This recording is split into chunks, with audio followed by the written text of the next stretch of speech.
Break के बाद फिर एक बार स्वागत है आपका उत्तर प्रदेश बुलेटिन में। आपके साथ मैं हूं शिता तिवारी। उत्तर प्रदेश बुलेटिन में बात करेंगे कुछ खास चुनिंदा खबरों पर, जहां सबसे पहले बताएंगे कैसे आगरा में विधायक खेल स्पर्धा का डीएम और सीपी एवं महापौर ने किया शुभारंभ। साथ ही बात होगी हरदोई की, जहां माधवगंज ब्लॉक में ग्राम सचिवों और ग्राम विकास अधिकारियों का विरोध प्रदर्शन। एडीओ पंचायत को सौंपा 10 सूत्रीय मांग पत्र। और ये भी दिखाएंगे कैसे प्रयागराज में माघ मेला 2026 की व्यापक तैयारियों के दृष्टिगत जिला प्रशासन और रेल प्रशासन के वरिष्ठ अधिकारियों ने प्रयागराज जंक्शन, प्रयाग, रामबाग तथा झूसी स्टेशन का संयुक्त निरीक्षण किया। ऐसे ही तमाम खबरों पे आगे विस्तार से करेंगे चर्चा। उत्तर प्रदेश की 403 विधानसभा में विधायक खेल स्पर्धा 2025 का आयोजन हो रहा है, जिसमें आगरा जनपद की एतमादपुर विधानसभा में 5 दिसंबर शुक्रवार को आगरा जिलाधिकारी अरविंद मलप्पा बंगारी एवं आगरा पुलिस कमिश्नर दीपक कुमार सिंह एवं आगरा महापौर हेमलता दिवाकर कुशवाहा और विधायक धर्मपाल सिंह चौहान ने बैलून उड़ाकर प्रतियोगिता का शुभारंभ किया। विधायक खेल स्पर्धा में हजारों बालक एवं बालिकाओं ने प्रतियोगिता में हिस्सा लिया। विधायक खेल स्पर्धा में कुश्ती, volleyball, football, badminton, kabaddi, judo, kho kho, cricket, रस्साकसी एवं अन्य खेल खेले जाएंगे। इस दौरान अमन एसडीएम सुमित कुमार सिंह, एसीपी देवेश कुमार, तहसीलदार देवेंद्र प्रताप सिंह, बीडीओ विजय कुमार अग्रवाल, सहायक विकास अधिकारी पंचायत डीसी गुप्ता, आपूर्ति निरीक्षक आनंद कुमार एवं सुशील कुमार, डॉक्टर आरएन मृदुल, मनवीर सिंह चौहान, जिला पंचायत सदस्य मानवेंद्र सिंह चौहान, सैकड़ों की संख्या में क्षेत्रीय लोग मौजूद रहे।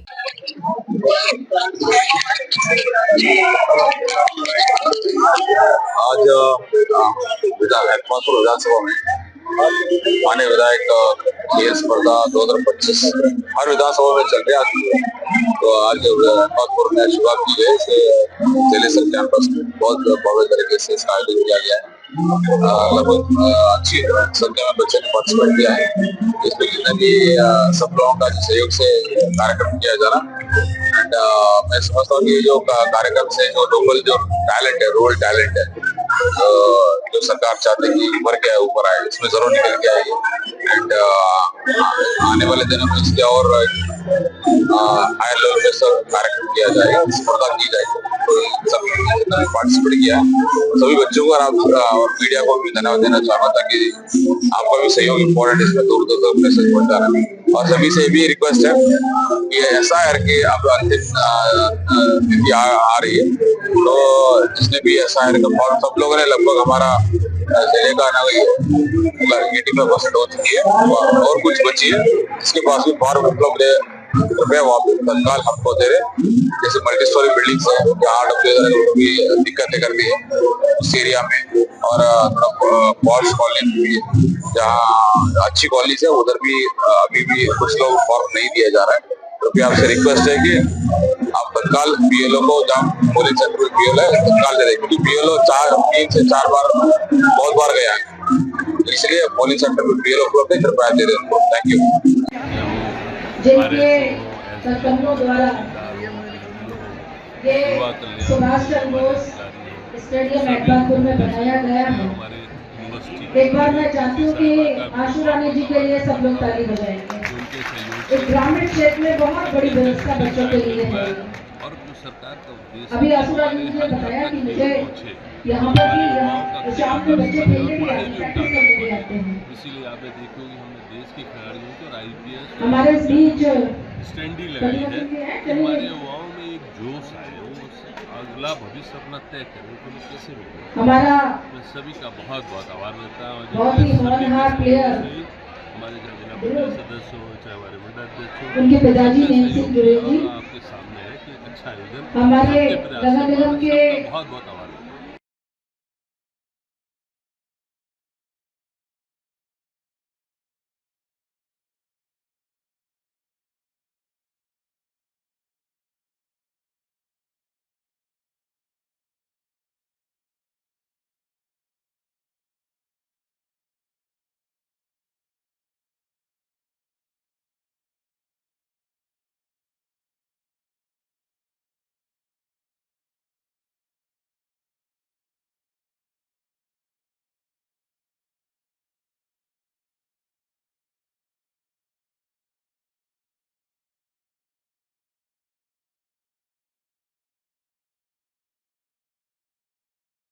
माननीय विधायक खेल कहाँ पहुंचे हैं, किस तरह का माहौल क्या है?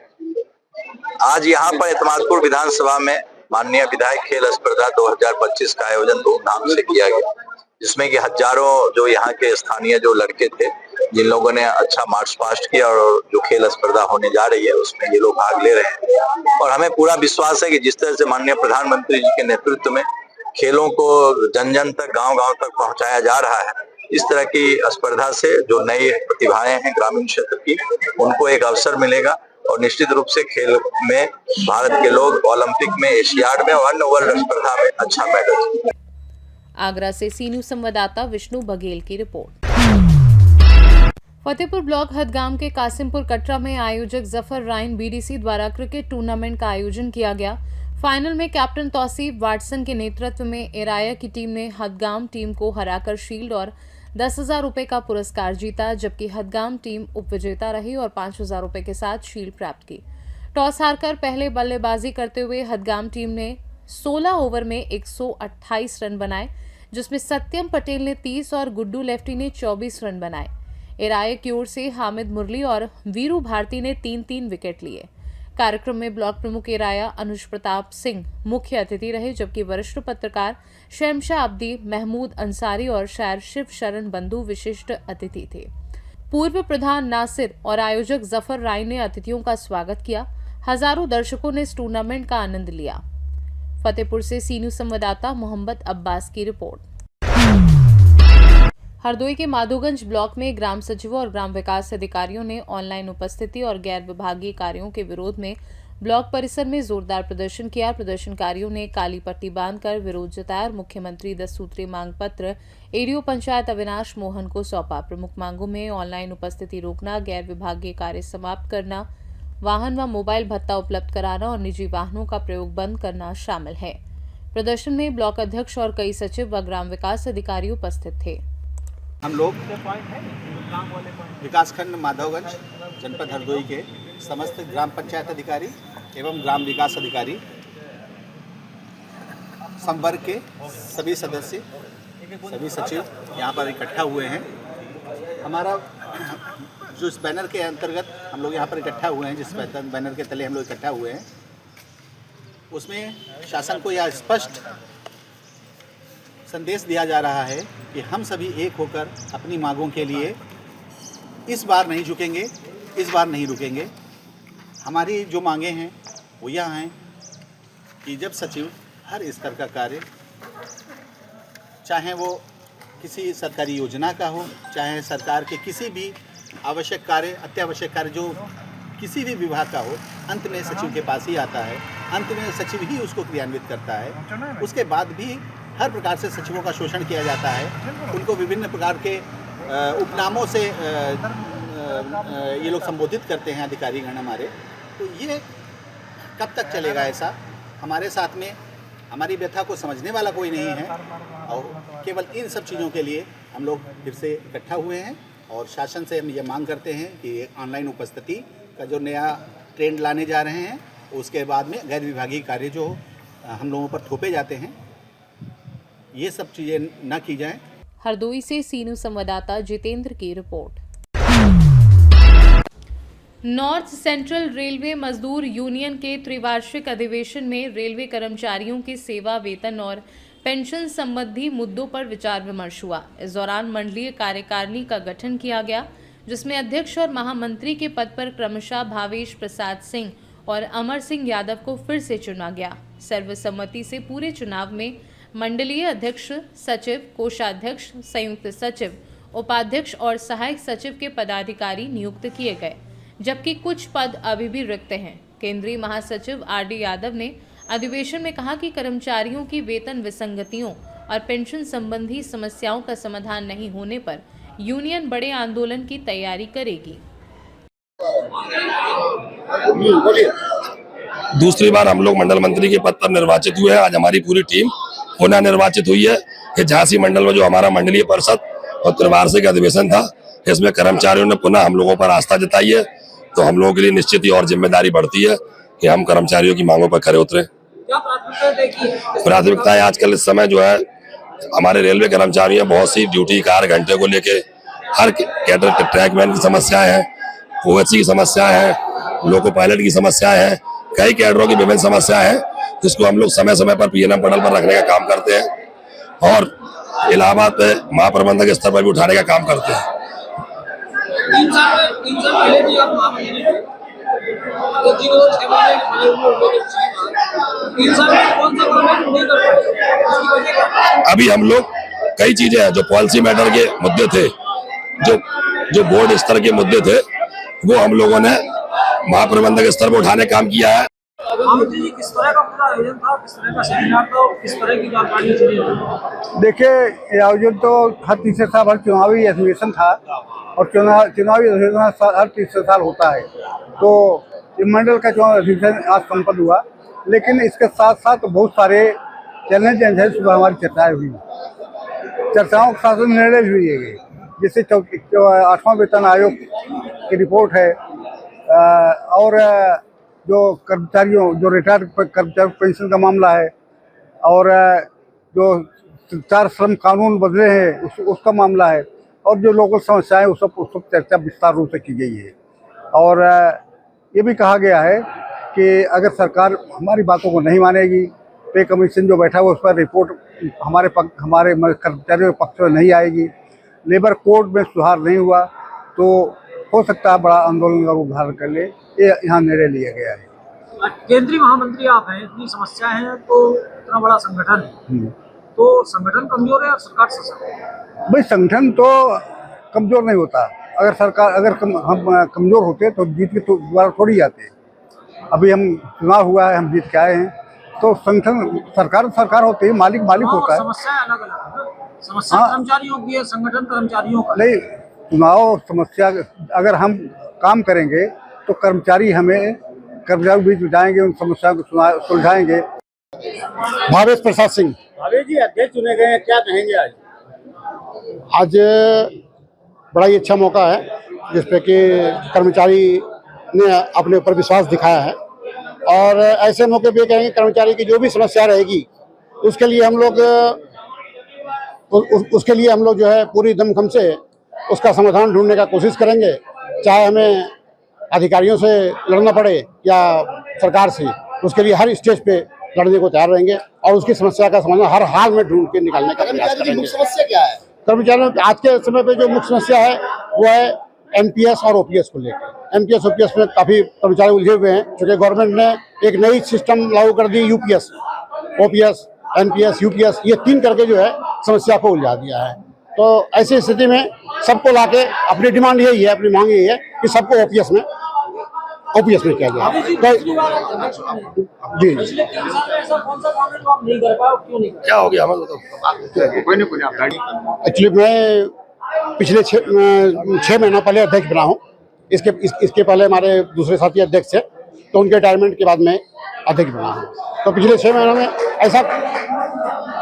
ऐसा एक आध कोई काम होता है जो भले ना हो, लेकिन ज़्यादातर हम लोग कोशिश करते हैं जो स्थानीय स्तर का काम है, जो हमारे स्तर का है, उसको हाल निपटाने का प्रयास करते हैं। उसके लिए अधिकारियों से वार्ता करके, मतलब जिस स्तर पे हो, चाहे महामंत्री से बताना पड़े या ऊपर केंद्रीय महामंत्री से बताना पड़े, उतना करने के बावजूद भी हम लोग समस्या। ब्यूरो रिपोर्ट, सी न्यूज़ भारत। झांसी के मानिक चौक स्थित जयश्री ज्वेलर्स के शोरूम पर शुक्रवार को directorate general of GST intelligence की टीम ने छापा मारा। सादे कपड़ों में आई 6 सदस्यीय टीम को देखकर स्थानीय व्यापारी इकट्ठा हो गए और उन्होंने झांसी के जीएसटी अधिकारियों की अनुपस्थिति के कारण टीम पर पहले भरोसा नहीं किया। व्यापारी नेताओं के हस्तक्षेप के बाद डीजीजीआई टीम ने अपनी आईडी और सर्च वारंट दिखाया, जिसके बाद व्यापारियों ने तलाशी की अनुमति दी। शोरूम का शटर बंद करके सर्च ऑपरेशन शुरू किया गया और कोतवाली पुलिस भी मौके पर पहुंची। सर्राफा व्यापारी मंडल के नेता मुकेश अग्रवाल ने 3 बजे बताया कि डीजीजीआई इस शोरूम पर लंबे समय से निगरानी कर रही थी। आशंका है कि शोरूम के तार हाल ही में दिल्ली में पकड़े गए एक बड़े सर्राफा व्यापारी से जुड़े हैं, जिसके पास से अवैध सोना चांदी बरामद हुआ था। मैं प्रेसिडेंट मुकेश अग्रवाल, अध्यक्ष सराफा व्यापार। सर, आज सराफा बाजार में किस दुकान पे कार्रवाई की जा रही है, कौन सा विभाग है जो सर्च कर रहा है? ऐसा है कि मुझे जानकारी हुई है, जैसा कि उनके परिवार के सदस्य का वहाँ पर फ़ोन आया कि हमारे यहाँ कोई अधिकारी आए सर्च करने के लिए। तो हमने कौन सा विभाग है बोले जी नहीं बताया उन्होंने। तो हम कचहरी में थे, वहाँ से लौट के आए तो हम यहाँ आए सीधे। हमने पूछा कि कहाँ से आए हो, तो इन्होंने मुझे कुछ नहीं बताया। हमसे बोले आप कौन, हमने बताया। बोले ठीक है आप जाइए यहाँ से। हमने क्यों, बोले नहीं वो हमारे काम में वो होगा। हमने मैं बिल्कुल नहीं जाऊँगा जब तक आप बताएंगे नहीं कि काय के लिए है, कहाँ से आए। तो उन्होंने ये इस तरह हमको ज़रूर शुरू में बताया कि कोई बहुत बड़ा व्यापारी पकड़ा गया, वो 5-6 महीने जेल में रहा, उसके जो कागज़ पकड़े गए हैं उस कागज़ के आधार पर हम यहाँ पे आए हुए हैं। क्या देख रहे हैं, वो कौन सा विभाग बताया उन्होंने? वो DGI बताया उन्होंने। क्या उन्होंने ये बताया कि जो व्यापारी पकड़ा गया वो किस आरोप में पकड़ा गया? वो कुछ नहीं बताने को तैयार है। वो तो ये कह रहे बहुत बड़ा व्यापारी पकड़ा गया, वो जेल में रहा, उसके जो कागज़ पकड़े गए उस आधार पे हम यहाँ आए हैं। अच्छा, कोई स्थानीय प्रशासन के लोग हैं क्या? तो स्थानीय प्रशासन का कोई नहीं है, जहाँ ना तो पुलिस है और ना GST वाले हैं, ना कोई है। इसीलिए मैंने उनसे पूछा कि आप किस विभाग से आए हैं। बोले उन्होंने बताया कि DGI से आए हैं, डायरेक्टर जनरल ऑफ इंटेलिजेंस है जो है उससे आए हुए हैं। तो हमने कि आप तो आ नहीं सकते हैं, अदर स्टेट का कोई भी GST का हो चाहे स्टेट का हो, अदर स्टेट में वो सर्च करने नहीं जा सकता है, या तो उसके लोकल के अधिकार। ब्यूरो रिपोर्ट, सी न्यूज़ भारत। झांसी में राज्य महिला आयोग के अध्यक्ष एवं राज्य मंत्री दर्जा प्राप्त डॉक्टर बबीता सिंह चौहान ने शुक्रवार को सदस्य अर्चना पटेल के साथ झांसी का दौरा किया। उन्होंने जिला महिला चिकित्सालय का निरीक्षण कर नवजात बालिकाओं का जन्मोत्सव मनाया और 10 माताओं को बेबी किट वितरित की। उन्होंने अभिभावकों से बेटियों को शिक्षित और आत्मनिर्भर बनाने का आग्रह किया। सूरज प्रसाद राजकीय बालिका इंटर कॉलेज में आयोजित शक्ति संवाद कार्यक्रम में उन्होंने छात्राओं को सकारात्मक दृष्टिकोण और आत्मविश्वास के साथ चुनौतियों का सामना करने के लिए प्रेरित किया। सर्किट हाउस में हुई महिला जन सुनवाई में पुलिस से संबंधित 6 प्रकरण प्राप्त हुए।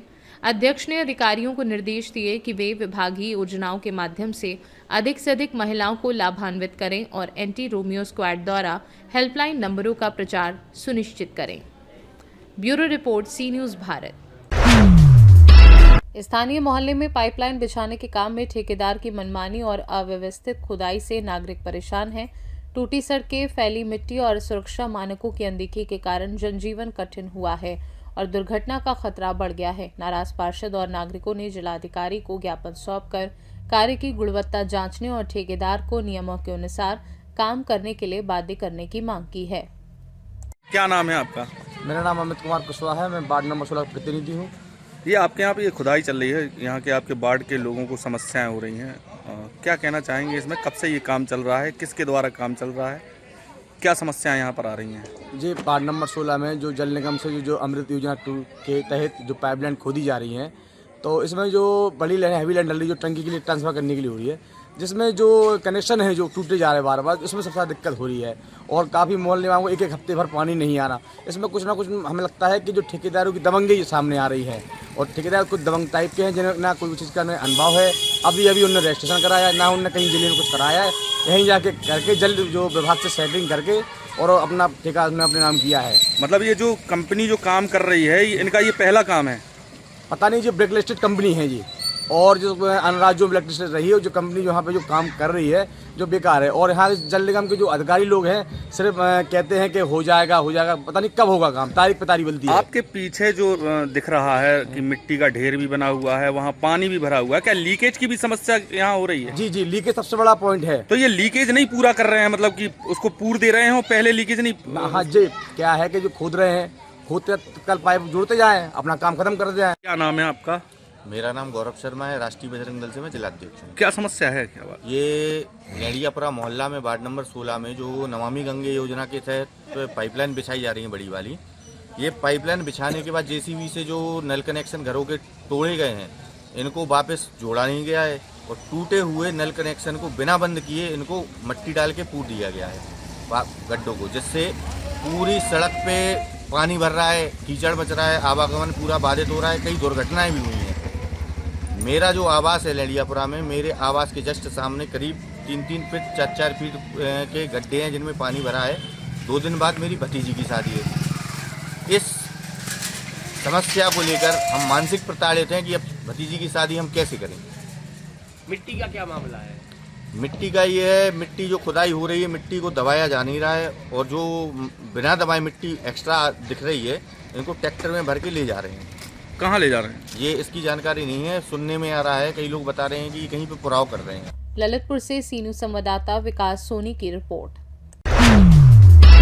माघ मेला 2026 की तैयारियों के तहत जिला और रेल प्रशासन के वरिष्ठ अधिकारियों ने प्रयागराज जंक्शन, प्रयाग, रामबाग और झूसी स्टेशनों का संयुक्त निरीक्षण किया। निरीक्षण में यात्री आश्रय, कंट्रोल टावर, प्रवेश निकास मार्ग और भीड़ प्रबंधन जैसी व्यवस्थाओं की समीक्षा की गई और उन्हें और अधिक प्रभावी बनाने के दिशा निर्देश दिए गए। अधिकारियों ने मेला अवधि में श्रद्धालुओं के सुरक्षित, सुगम और सुविधाजनक आवागमन के लिए समन्वित कार्य योजना, मार्गदर्शन प्रणाली, साइनेज और सूचना प्रसारण पर भी चर्चा की। जिला प्रशासन और रेल प्रशासन बेहतर समन्वय के साथ मेले के दौरान यात्रियों की सुविधा सुनिश्चित करने के लिए प्रतिबद्ध है। प्रयागराज से सीनू संवाददाता जाबिर की रिपोर्ट। प्रयागराज में 3 जनवरी 2026 से होने वाले माघ मेले की तैयारियों को लेकर जिला और मेला प्रशासन सक्रिय है।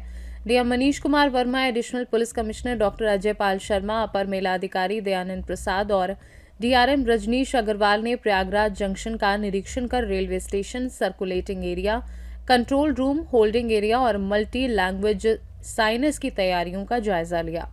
यात्रियों के आने जाने के मार्ग, ठहरने की सुविधाओं और रिजर्वेशन प्रणाली की समीक्षा भी की गई। डीआरएम रजनीश अग्रवाल ने कहा कि मेला स्पेशल ट्रेनों का संचालन यात्रियों की सुविधा के लिए किया जाएगा और डिमांड के अनुसार आवश्यक संख्या में ट्रेनें चलाई जाएंगी। रोडवेज बसों की संख्या बढ़ाई गई है और मोबाइल वेंडिंग टिकट मशीनों से टिकट खरीदना भी आसान होगा। प्रशासन सुनिश्चित कर रहा है कि श्रद्धालुओं को माघ मेले में किसी प्रकार की असुविधा न हो। सर, जिस तरीके से माघ मेला होने वाला उसका निरीक्षण लगातार चल रहा है, आज रेलवे है क्या कुछ? देखिए, एक बेहतर समन्वय हो सके विभागों के मध्य में, कोई दिक्कत ना हो। रेलवे के साथ कई बैठकें ऑलरेडी हो चुकी हैं और ट्रेनों से आने वाले जो यात्रीगण हैं उनको माघ मेले के दौरान कोई असुविधा ना हो, इसके लिए ही आज ये भ्रमण किया गया है।